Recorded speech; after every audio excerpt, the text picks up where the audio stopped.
Assalamualaikum warahmatullahi wabarakatuh.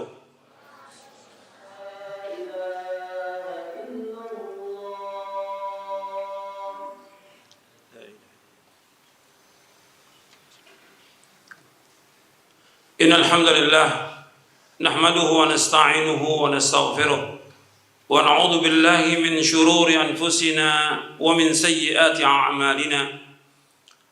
من يهده الله فلا مضل له ومن يضلل فلا هادي له أشهد أن لا إله إلا الله وحده لا شريك له وأشهد أن محمدا عبده ورسوله يا أيها الذين آمنوا اتقوا الله حق تقاته ولا تموتن إلا وأنتم مسلمون يا أيها الناس اتقوا ربكم الذي خلقكم من نفس واحدة وخلق منها زوجها وبث منهما رجالا كثيرا ونساء واتقوا الله الذي تساءلون به والأرحام إن الله كان عليكم رقيبا يا أيها الذين آمنوا اتقوا الله وقولوا قولا سديدا يصلح لكم أعمالكم ويغفر لكم ذنوبكم ومن يطع الله ورسوله فقد فاز فوزا عظيما أما بعد فإن أصدق الحديث كتاب الله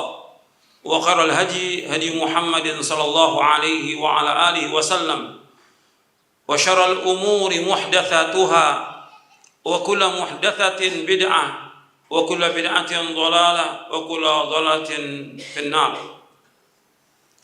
Ma'asyiral muslimin rahimakumullah, pada jamaah sidang Jumat yang mudah-mudahan dirahmati oleh Allah Ta'ala. Alhamdulillah, kita bersyukur kepada Allah Subhanahu wa ta'ala atas segala nikmat yang Allah karuniakan kepada kita, dan nikmat yang paling besar adalah nikmat Islam dan sunnah.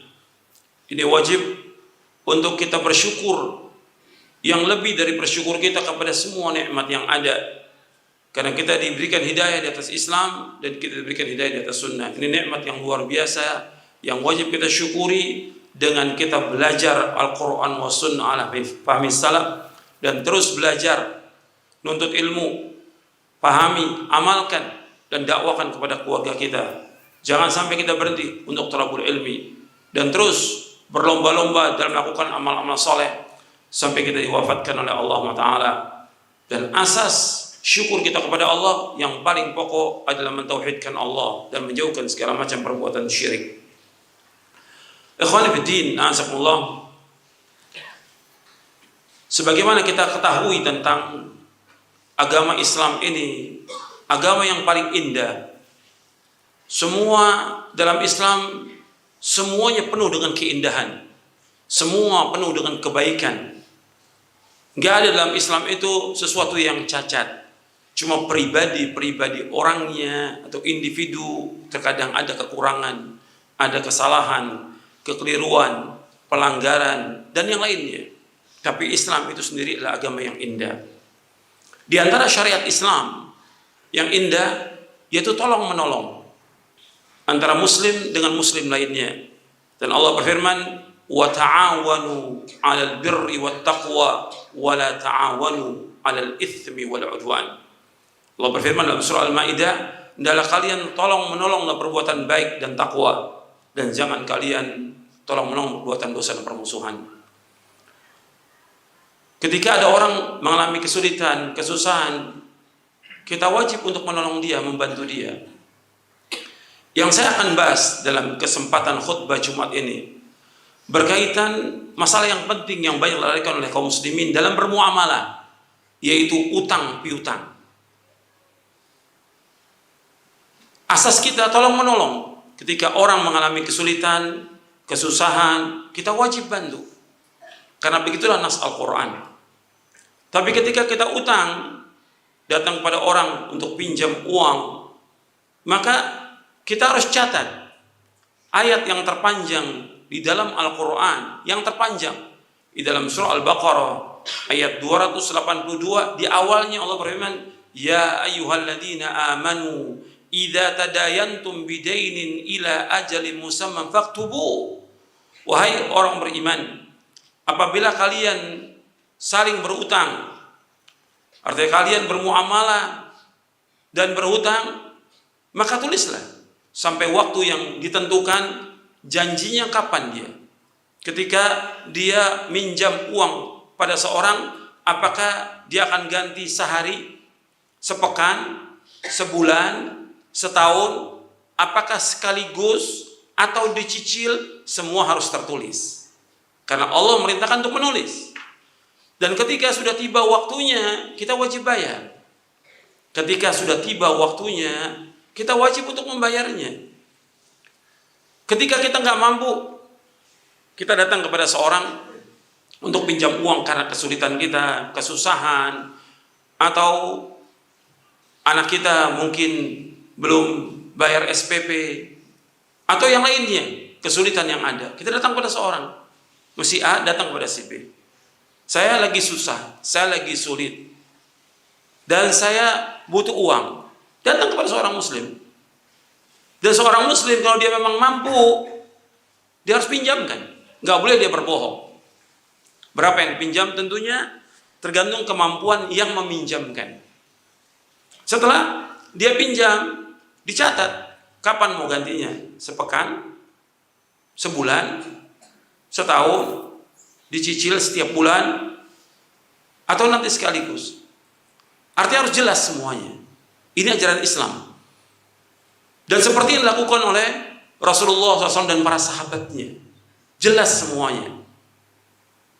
Nah sekarang banyak muamalah yang tidak jelas. Artinya dia berutang, tapi dia tagih, dia nggak bayar. Mestinya dia datang kalau dia belum mampu, janjinya sepekan, dia belum mampu untuk bayar, datang kepada yang meminjamkan uang. Saya datang ke rumah Anda untuk pinjam uang, sekarang janjinya sepekan. Sampai hari ini saya nggak ada uang untuk bayar. Dan nggak ada yang dijual untuk bayar. Bilang sama dia, saya nggak mampu. Kewajiban yang menghutangkan sebagaimana Allah firmankan dalam surah Al-Baqarah ayat 280. Wa in kana dhu usratin fanadhiratun ila maisarah wa an tasaddaqu khairul lakum in kuntum ta'lamun.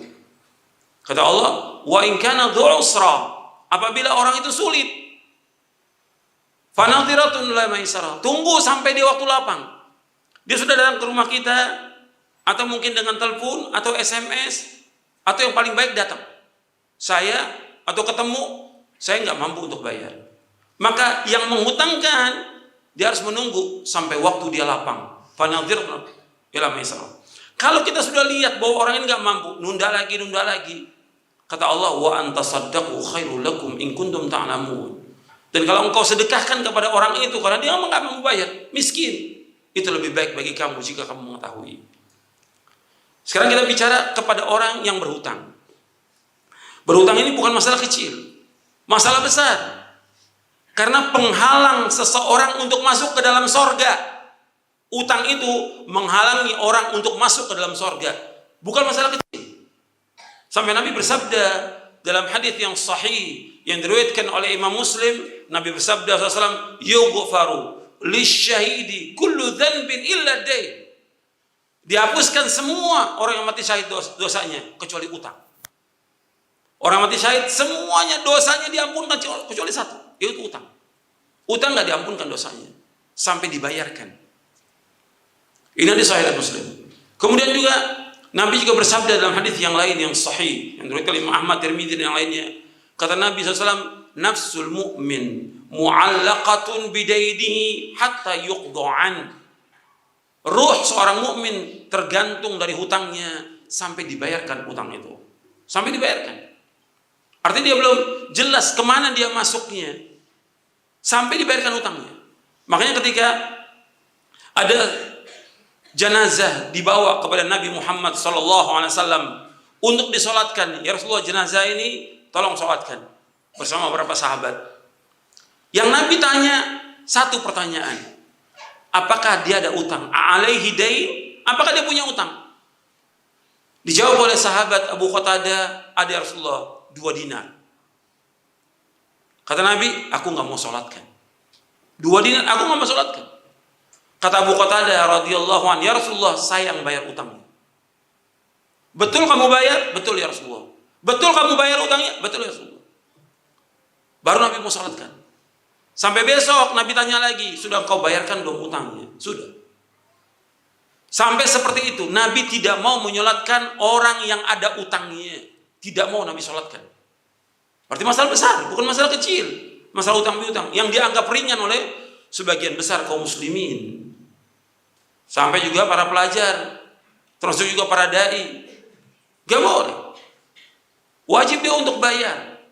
Orang yang mati syahid terhalang masuk surga dengan sebab utangnya.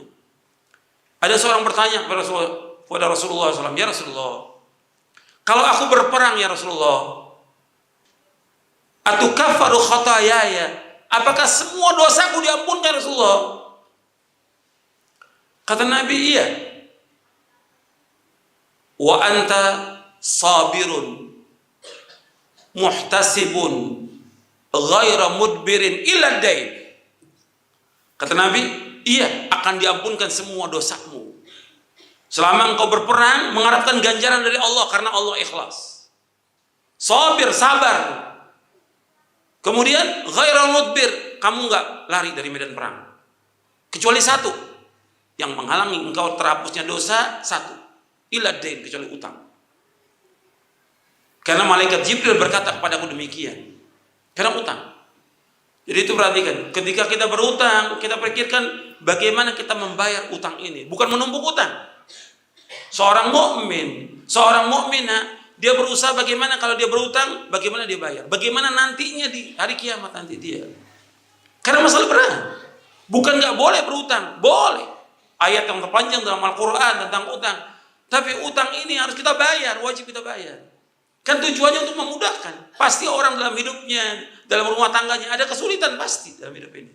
Ketika dia sulit, ketika dia susah, maka orang-orang kaya wajib bantu dia. Yang pertama dengan zakat, yang kedua dengan sedekah, yang ketiga dengan memberikan utang pada dia agar dia punya keringanan, bisa untuk makan, untuk bayar sekolah anaknya, untuk menjalani hidupnya. Ini tolong-menolong tahun.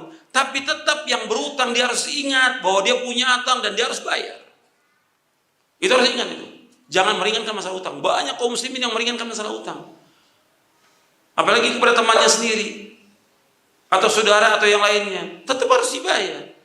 Kalau dia bertemu dengan orang yang dia berutang, dia sampaikan, "Afwan, saya belum bisa bayar." Ini tidak kadang-kadang. Waktu dia datangnya ketika berutang, datangnya dengan merengek-rengek, dengan menangis, dengan semua kesulitan yang ada diceritakan. Dia SMS, dia telepon, sudah dipinjamkan. Tapi begitu waktunya ganti, tidak ada kabar, tidak memberitahu, tidak datang. Apa begini adab seorang muslim? Adab seorang muslim harus datang. Kabarkan bahwa saya nggak mampu untuk bayar utang. Jelaskan kepada dia. Kalau dia nggak mampu, betul nggak mampu, dan dia lihat oleh yang mengutangkan nggak mampu, secara hukum syar'i dia memberikan tempo. Setiap dia memberikan tempo, setiap hari dia memberikan tempo dapat pahala sedekah, kata Rasulullah SAW. Dalam hadis riwayat Imam Ahmad, ketika ada orang datang dia nggak mampu untuk bayar utang, saya kasih tempo kepada kamu.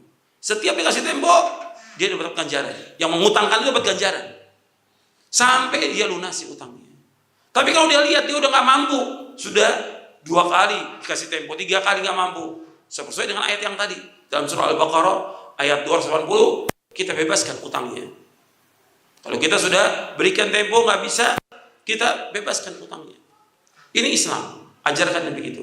Tapi tetap bagi yang berutang harus dia untuk membayar. Ketika di dunia dia nggak bayar, nanti di akhirat akan dituntut, berat tuntutannya. Kata Nabi SAW, man mata wa alaihi daynun falaysa thamma dinarun wala dirhamun ila alhasanat wasayyiat. Kata Nabi SAW, barang siapa yang mati dalam keadaan dia punya utang, di sana di hari kiamat nggak ada lagi dinar, tidak lagi dirham. Lantas apa dia untuk membayarnya? Al-hasanat wasayyi'at, dengan kebaikan dia, dengan kebaikannya dan kesalahan orang lain yang akan ditimpakan kepada dia. Dan Nabi dalam riwayat Muslim dan Tirmidzi pernah menceritakan tentang orang yang bangkrut pada hari kiamat. Orang yang bangkrut, orang yang datang dengan pahala puasa, sholat, zakat, dan yang lainnya kebaikan. Tapi di samping itu juga dia bawa dosa. Dosa pernah mencaci maki orang, pernah melaknat orang, pernah memukul orang, dan pernah menumpahkan darah. Pernah juga dia mengambil barang orang. Yang jadi syahid ini, dia pernah mengambil barang orang, atau dia utang belum bayar. Maka ketika di hari kiamat, nggak ada lagi. Nggak ada uang, nggak ada dolar, nggak ada rupiah, nggak ada dinar, nggak ada dirham. Yang ada al-hasanat wa sayyiat. Yang ada kebaikan dan kejelekan. Maka dibayar dari pahala puasanya, sholatnya, zakatnya, dipakai bayar utang orang-orang itu. Dia pernah utang sama si A, si B, si C, sampai habis. Pahalanya habis. Faturihat alaihi, kata Rasulullah. Dosa-dosa orang itu ditimpakan kepada dia. Tsumma turiha finnar. Kemudian orang ini dimasukkan ke dalam neraka. Ini yang dikatakan oleh Nabi SAW, orang yang bangkrut pada hari kiamat. Maka kita jangan bermudah-mudah di masalah utang. Utang boleh menurut syariat. Dan dalam akad utang piutang juga nggak boleh ada tambahan. Tidak boleh ada syarat-syarat, nggak boleh. Artinya tambahan-tambahan harus memberikan tambahan, nggak boleh. Ini riba, nggak boleh. Sepakat para ulama dengan kaidah kullu qardin jarra manfa'atan fa huwa riba. Setiap utang piutang yang menarik manfaat maka itu riba, nggak boleh. Hukumnya haram. Tapi kita tujuannya menolong kaum muslimin. Dalam orang utang jangan yang kita cari pahala. Yang kita cari kita masuk surga dengan kita memberikan hutang kepada orang. Sampai pernah terjadi di zaman dahulu. Nabi menceritakan tentang seorang yang kaya di zaman dahulu. Dia senang mengutangkan kepada orang. Ini orang baik, mengutangkan kepada orang. Dan dia pesan kepada anak-anaknya ketika dia mau meninggal, kalau di antara orang-orang yang berutang itu dia nggak mampu bayar, kamu bebaskan, bebaskan. Itu pesan kepada anaknya. Maka ketika di hari kiamat Allah bebaskan dia dari api neraka, dimasukkan dia ke dalam surga dengan sebab itu. Ini karunia yang besar bagi orang yang mengutangkan kepada orang-orang yang susah, orang-orang yang sulit. Makanya utang itu ketika kita sulit, susah, bukan seperti sekarang. Orang kaya utang, orang sudah mampu utang untuk majukan usahanya. Ini nggak benar dalam Islam. Ini dia nggak ingat akhirat orang-orang yang seperti ini. Kita disuruh hidup ini zuhud, meninggalkan apa-apa yang tidak bermanfaat di akhirat, dan disuruh kita hidup ini dengan qanaah, puas dengan apa yang Allah berikan rezeki kepada kita. Maka Nabi bersabda dalam hadis yang sahih yang diriwayatkan oleh Muslim, qad aflaha man aslama wa ruziqa kafafan wa qanna'ahu Allah bima atah.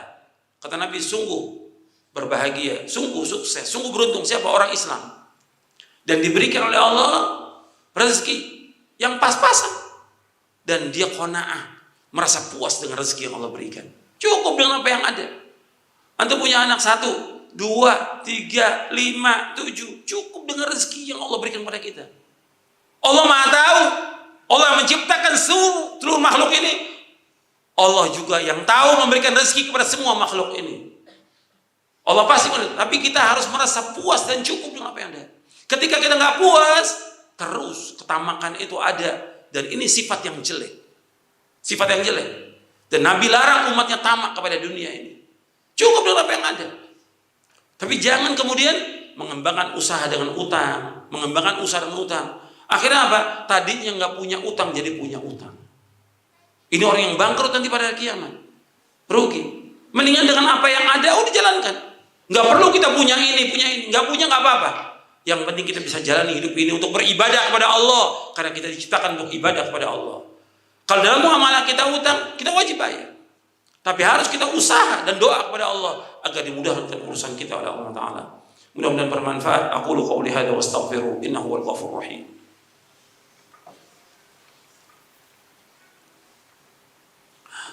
Alhamdulillah wassalatu wassalamu ala Rasulillah. Asyhadu an la ilaha illallah wahdahu la syarika lah wa asyhadu anna Muhammadan abduhu wa rasuluh. Allahumma shalli wa sallim wa barik nabiyina Muhammadin wa ala alihi washabihi ajma'in. Masyaallah muslimin, sidang Jumat yang dimuliakan oleh Allah Ta'ala. Antum lihat bagaimana Nabi Muhammad sallallahu alaihi wasallam sebagai Sayyidul Anbiya wal Mursalin, pemimpin manusia. Beliau hidup sederhana, dan beliau juga sebagai manusia bermuamalah dengan manusia yang lainnya. Nabi punya utang, tapi Nabi bayar. Nabi utang, Nabi bayar. Bahkan Nabi pernah utang binatang kepada seorang, kemudian diganti. Bahkan Nabi lebihkan ganti itu binatang itu. Tidak pas, karena susah kan kalau binatang ukurannya. Diganti. Baik Nabi. Dan ketika orang itu ditagih, langsung dibayar. Begitu sahabat. Tidak menolak. Kecuali yang nggak mampu. Pernah terjadi Abu Qatadah datang ke rumah seorang yang berhutang.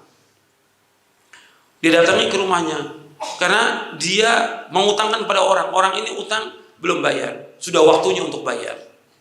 Kemudian Abu Qatadah mendatangi, tanya kepada anaknya, "Bapak kamu ada apa tidak?" "Ada, sedang makan."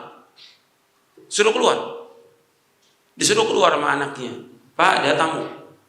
Keluar. "Kenapa kamu sampai hari ini belum bayar?" Kata orang ini, "Aku nggak punya apa-apa, nggak ada yang bisa aku bayar, sama sekali nggak ada." Maka melihat yang demikian, kemudian Abu Qatadah ingat hadis Nabi SAW. Jadi barang siapa yang mengutangkan pada seorang, kemudian orang itu nggak mampu, dia bebaskan, maka Allah akan berikan dia naungan nanti di bawah arsy di hari kiamat. Dibebaskan. Ini hadis sahih dari Imam Ahmad dan Muslim. Jadi muamalah tuh baik. Apalagi kalau Nabi pernah ceritakan lagi, terjadi pada zaman dahulu. Antum ingat ini? Ini terjadi pada zaman dahulu, sebelum Nabi Muhammad SAW. Ada orang utang 1000 dinar. Utang. Kan dulu berat itu 1000 dinar. Kemudian dia mengatakan, "Kapan kau?" Saksinya siapa? Saksinya Allah. Siapa yang menanggung? Allah, kata dia. Berangkatlah dia menyeberang lautan dengan uang itu, sesuai dengan janji pada waktu itu. Janji waktu itu kita nggak tahu bagaimana janjinya dia. Suatu waktu ketika sudah selesai urusannya orang ini, dia nggak mendapati perahu untuk balik. Dia sudah janji dan dia ingat bahwa dia punya utang pada seorang 1000 dinar. Dia berpikir udah dapat uangnya 1000 dinar, maka dia berpikir dia wajib ganti karena sudah waktunya. Untuk perhatikan ini, nggak ada yang lihat, nggak ada yang tahu kecuali Allah. Maka dia ambil kayu, uang 1000 dinar itu diletakkan di kayu. Dia katakan, "Ya Allah, aku pernah hutang sama si fulan ya Allah. Dan ketika dia minta saksi, aku katakan engkau saksinya ya Allah. Ketika dia mengatakan siapa pelindungnya Allah, engkau ya Allah. Ya Allah, sampaikan uang ini kepada dia." Ternyata orang ini sudah nunggu di tepi pantai karena sesuai dengan janjinya. Tidak ada yang datang. Dilihat ada kayu, diambil kayu itu, ada uang 1000 dinar. Dibawa kayu ini, dibawa ke rumahnya untuk kayu bakar, dibuka ada uang 1000 dinar. Kemudian tidak lama kemudian orang ini datang, bawa lagi 1000 dinar. Orang yang tadi berutang itu, dia datang ke orang itu. "Saya minta maaf kepada engkau, saya tidak bisa ganti pada waktu yang tepat karena saya nggak ada perahu waktu itu. Sekarang saya ganti. Saya temukan ada uang 1000 dinar, tapi tetap dikatakan saya tidak ada perahu." Sampai seperti itu kejujuran mereka itu. Dia nggak anggap yang 1000, dianggap sudah hilang yang 1000 dinar itu, tapi tetap dia ganti lagi. Begitu Islam, indahnya agama Islam luar biasa. Artinya dia ganti karena dia pikir uang itu hilang. Enggak, ini uang ini. Sampai terus dia ingin mulangkan. Artinya kita lihat bagaimana orang dulu nggak ada kendaraan, tidak ada apa-apa. Kalau sekarang kan mudah dengan HP, telepon, semuanya, kendaraan ada, bisa datang ke rumahnya. Ini nggak ada, tapi tetap dia penuhi utang itu, dia harus bayar. Ini kewajiban dia. Ini jadi pelajaran buat kita, dan kita harus berpikir bahwa kita sebagai orang Muslim, bagaimana menjadi Muslim yang terbaik dalam hubungan kita dengan Allah dan hubungan kita dengan manusia. Harus baik dua-duanya. Hubungannya dengan Allah harus baik, hubungan kita dengan manusia harus baik. Kemudian yang kedua, kita hidup ini apa adanya. Jangan menumpuk-numpukan hutang. Ada kita beli, nggak ada kita sabar. Yang ketiga, kalau kita sangat butuh hajat, kita berutang tapi kita catat. Yang keempat, kita wajib bayar utang kita.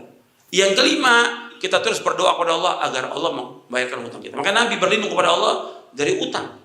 Di akhir tasyahud, Nabi berlindung dari utang. Allahumma inni a'udzubika min adzabi jahannam wa min adzabil qabr wa min fitnatil mahya wal mamat wa min syarri fitnatil masiihid dajjal. Kemudian apa? Nabi baca lagi, Allahumma inni a'udzubika minal ma'thami wal maghrami. Ya Allah, aku berlindung kepada Engkau dari dosa dan utang. Aisyah bertanya, Rasulullah, kenapa engkau terus berlindung dari utang? Orang berutang, kata Nabi, inna rajula idza gharima idza haddatsa kadzaba wa idza wa'ada akhlafa. Orang kalau sudah utang, kalau ngomong dusta, bohong. Kalau orang berutang itu, kalau janji selalu menyalahi janji. Itu orang berutang. Hadis ini sahih. Jadi kita hati-hati itu. Kita harus terus berusaha bagaimana membayarkan utang-utang kita. Yang sekarang maupun yang dulu harus kita bayar. Kepada siapapun kita berutang, kita wajib bayar. Hatta kepada orang kafir kita wajib bayar utang-utang itu. Mudah-mudahan bermanfaat untuk saya untuk sekalian. Wassalamualaikum warahmatullahi wabarakatuh. Allahumma salli wa sallim wa barik ala nabiyina Muhammadin wa ala alihi wa sahbihi ajma'in. Allahumma ighfir lil muslimin wal muslimat wal mu'minin wal mu'minat al ahya'i minhum wal amwat innaka samii'un qaribun mujibud da'wat.